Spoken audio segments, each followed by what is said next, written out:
Good morning. Today I'm going to be cleaning up my rose bushes. So it's actually not time to prune for my area until probably around January.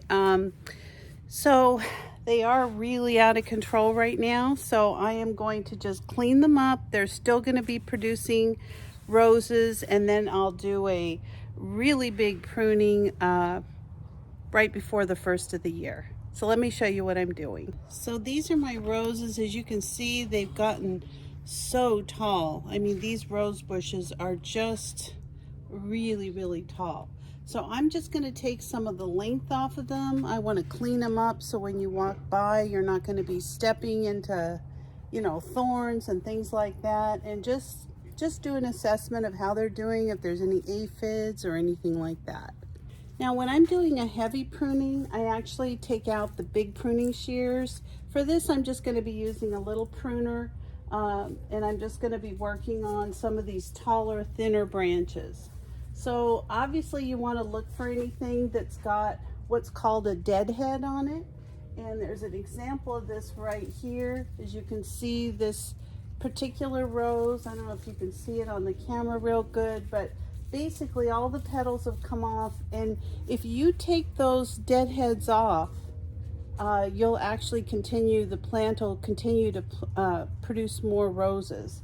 So I'm just going to start by taking some of these really long ones, and I'm going to cut them. And you have to be really careful, because with roses you've got the the really sharp, thorny it can really hurt. So I'm going to see if there's any of these that I can use in a flower arrangement, but I am going to get rid of a lot of these stems. And any kind of dead wood, like this is a good example right here.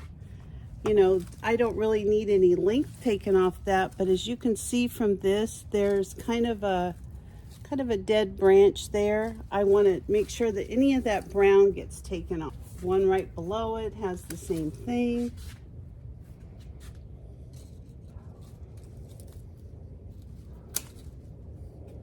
I always start from the outside of the rose bush and work my way back. These things can be so sharp. Really pretty though.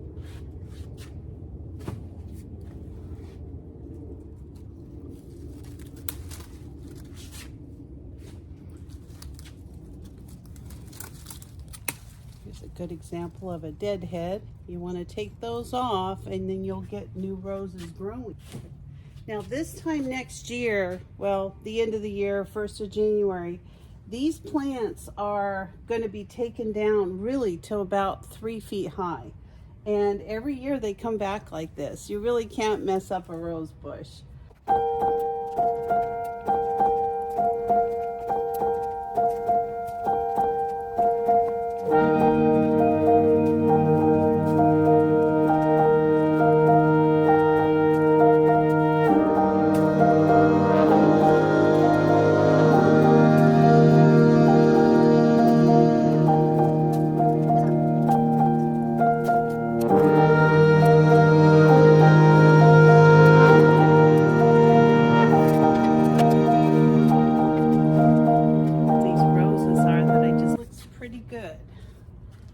So these are my roses now, nice and trimmed. And now I'm going to trim back some of my herbs.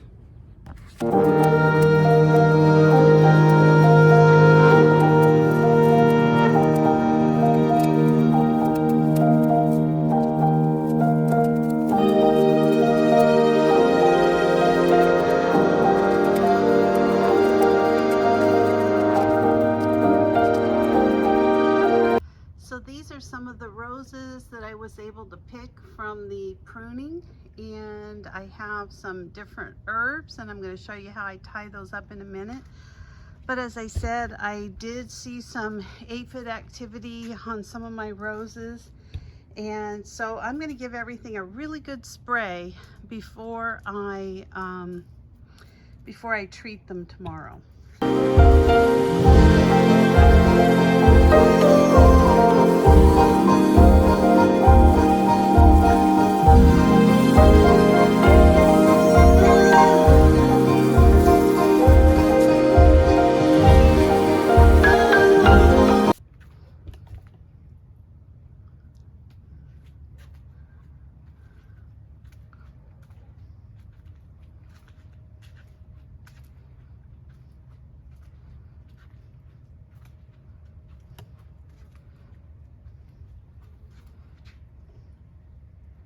So I've had a lot of people ask me, like, what do homesteaders do? What is homesteader?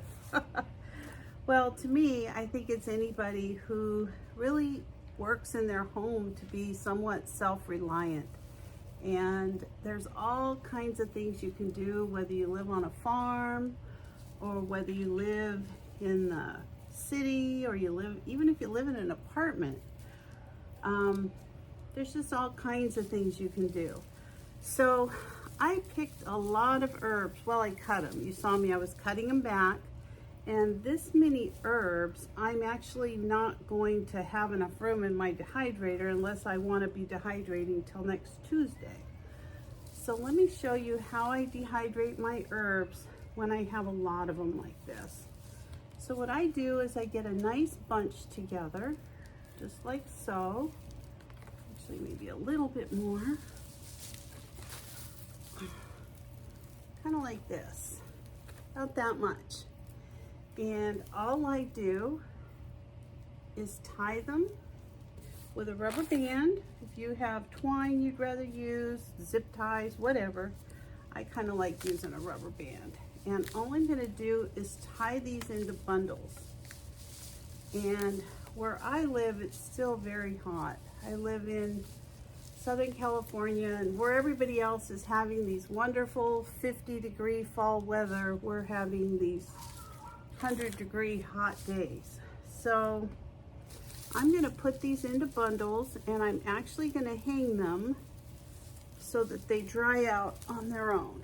They're going to dehydrate on their own, and these are 90% thyme in this one. Ooh, a couple bugs, be careful. You don't want to get bit by spiders. So I'm going to just put these together like this. The leaves. Maybe one more bundle. That looks pretty good.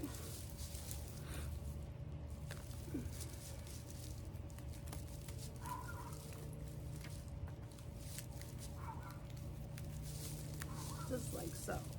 So the first thing that I want to do now that I brought my roses and my herbs in is that I want to put together a little, maybe a couple of rose arrangements for my house. So let me show you how I do that.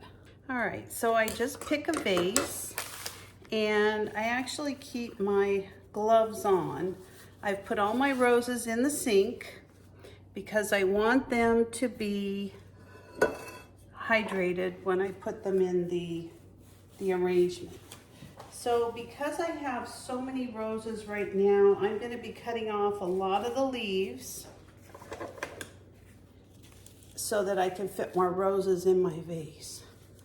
All right, so it's kind of a messy process, but it works good in the end. So I just cut the leaves off like so, and if I want to get them a little more hydrated, I just cut them again on the diagonal, just like that. And then I put them in the vase. Now I'm gonna have a lot of roses in here, so I don't have to worry about them floating around. There's gonna be quite a few. Now as I get more roses in here, I'm gonna leave a few of the leaves on. I want some buds. Now I've had roses all summer. Like I said, if you deadhead your roses, you're going to continually get roses all year long. And they are just, I don't know, I think having fresh flowers, just like having fresh herbs and, you know, fresh vegetables, I think flowers are really important. I think they keep you feeling happy and nice, and I just think they're very nice to have. So here's a bud. Now these are kind of a mix between the pink and the peach. I do have a couple of red ones, but most of my red ones are gone. So cut a few of these so that they're a little fresher. I think the ones I like the best are the big fat ones. I love that look of a big fat rose. kind of like this one. I love these. They almost don't look real. They're so pretty.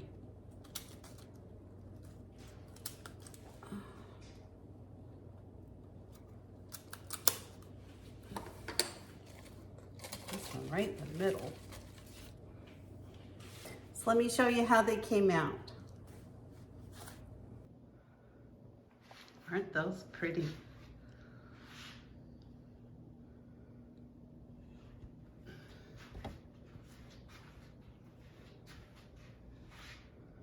So there's a lot of ways to tie up herbs. I'm actually in my garage right now, and the way I like to do it is it's nice and dry out here, it's nice and warm, and all I'm gonna do is just tie them with one of these little green ties.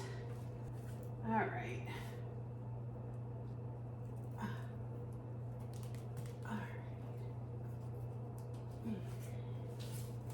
And you want something that you can take off pretty easily at a later date.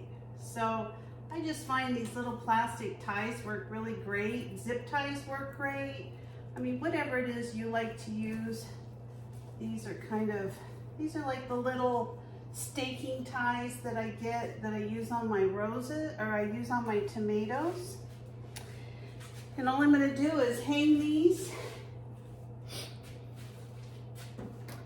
and when they're dry, I'll take them in and I'll do a little episode on what I do with my herbs once they're dried, because there's so many things you can do. It's such a money saver. I mean, I can give people gifts with herbs. I can, use them in my own kitchen. I can use them for cleaning. I can use them just for all kinds of things. It's so easy. You saw, these are just herbs that I had that I was just cutting back in my garden. I really wasn't doing any additional, picking at the time. Now, some people do this with twine. Some people hang them in their kitchen. I mean, for me, I'll be honest with you, the smell is so strong when these are dehydrating that I really don't want it, in my kitchen for days on end. So this will make my garage smell amazing. And, a lot of things don't like the smell of mint, like mice, and I don't really have problems with that here in the garage, but if I do, hopefully they'll run away from this. I've got all these herbs that I'm gonna be able to dry. They're not gonna take up any room in my house. And that's it. That's it for today. Well, at least for this. You can see they're beautiful. They're gonna be magnificent when they're magnificent now. I think they're so pretty. So thanks for joining me today. Thanks for coming along while I trimmed all my roses and herbs and showed you how I take care of them after they're picked and pruned and cut and storing for other types of projects. So, and at the end, I've actually got a video on how to make rose water from the rose petals. So there's just so many neat things you can do when you're homesteading. So thanks again for joining me. I appreciate you coming along and watching my videos and supporting my channel. Please give me a like or a thumbs up if you're not a current subscriber, and please consider subscribing. I would love to have you as part of my family. So thanks again, and I'll see you next time. Bye, everybody.